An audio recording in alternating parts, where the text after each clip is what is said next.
ట్రైన్స్‌లో ప్రయాణం చేస్తున్నప్పుడు కొందరు ఇగ్నోర్ చేసే కొన్ని రూల్స్ గురించి మనం ఈరోజు ఈ వీడియోలో తెలుసుకుందాం. ఎందుకంటే దీనివల్ల ఏం జరుగుద్దిలే, దీనివల్ల పెద్ద ప్రాబ్లమ్ ఏమి ఉంటుందిలే అనుకున్న వాళ్ళు జైలుకి వెళ్ళే అవకాశం కూడా ఉంటుంది. సో, ఆ విషయాలేంటో మనం ఈరోజు ఈ వీడియోలో చర్చిద్దాం. This is Satya Gumapu.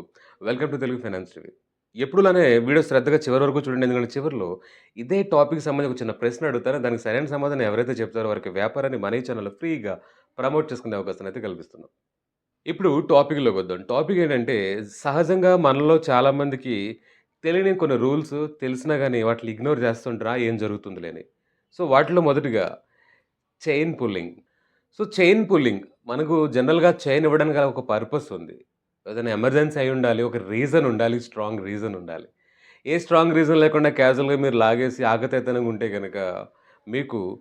1000 penalty plus అది మరీ ఆకతాయితనంగా ఉంటే గనక మిమ్మల్ని జైలుకి వేసే అవకాశం కూడా ఉంటుంది. కాబట్టి ఆ లగేజ్ గట్టా పెట్టేటప్పుడు ఆ చైన్‌కి దూరంగా ఉండండి. పొరపాటున కూడా దాన్ని టచ్ చేయడానికి ప్రయత్నించొద్దు.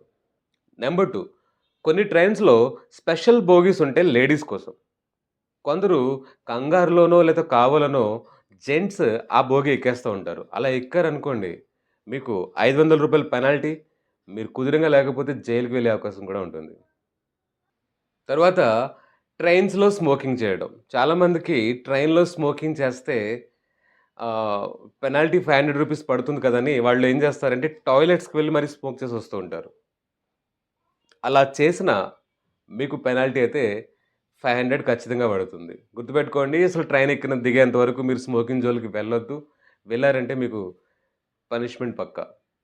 తర్వాత మిస్‌బిహేవ్ విత్ రైల్వే స్టాఫ్. కొందరేంటంటే ఆహ్, టికెట్ చూపించమన్నప్పుడో, లేకపోతే లగేజ్ వెయిట్ చెక్ చేయించుకున్నప్పుడు, ఆ రైల్వే స్టాఫ్ ఎవరైతే ఉంటారో వారితో మిస్‌బిహేవ్ చేస్తా ఉంటారు. ఒకవేళ అకారణంగా మీరు వారితో మిస్‌బిహేవ్ చేసినట్టయితే గనక మీకు రూ. 1000 పెనాల్టీ కూడా పడుతుంది. ప్లస్ జైలుకి పంపే అవకాశం కూడా ఉంటుంది. కాబట్టి జాగ్రత్త. మరో రూల్ ఏంటంటే చాలామంది ట్రైన్‌లో ప్రయాణం చేస్తున్నప్పుడు మద్యం సేవిస్తూ ఉంటారు.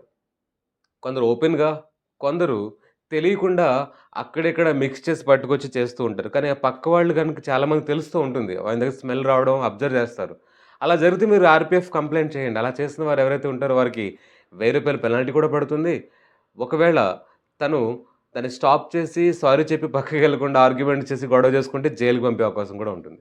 రూలేంటంటే, మనం ప్లాట్‌ఫార్మ్‌లో ప్రయాణం చేస్తున్నప్పుడు, చిన్న థమ్స్ అప్ బాటిల్ ఏదో తాగుతాము. తాగేసిన తర్వాత రజనీకాంత్ స్టైల్‌లో ఇసురుతూ ఉంటాం. అది డస్ట్‌బిన్‌లో పడిందా సరే సరే, పడలేదనుకోండి కింద పడితే దాన్ని తీసి మళ్ళీ దాంట్లో ఎయ్యం.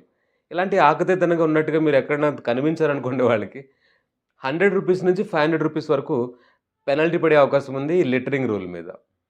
ఓకే గైస్, ఈ ఇన్ఫర్మేషన్ మీకు యూజ్‌ఫుల్ అయిందని భావిస్తున్నాను. ఎవరైతే గనుక ట్రైన్స్‌లో ఎక్కువ ప్రయాణం చేస్తారో మీ ఫ్రెండ్స్, ఫ్యామిలీ మెంబర్స్‌కి ఈ విషయం ఖచ్చితంగా తెలియపరచండి.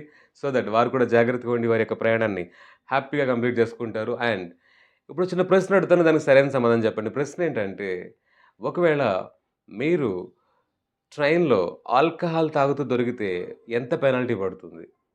మీ ఆన్సర్ ఏంటో కామెంట్స్‌లో తెలియపరచండి. ఇలాంటి మరెన్నో వాల్యుబుల్ అండ్ ఆథెంటిక్ ఇన్ఫర్మేషన్స్ కోసం stay tuned to Telugu finance TV. Signing off. Satya Gumapu.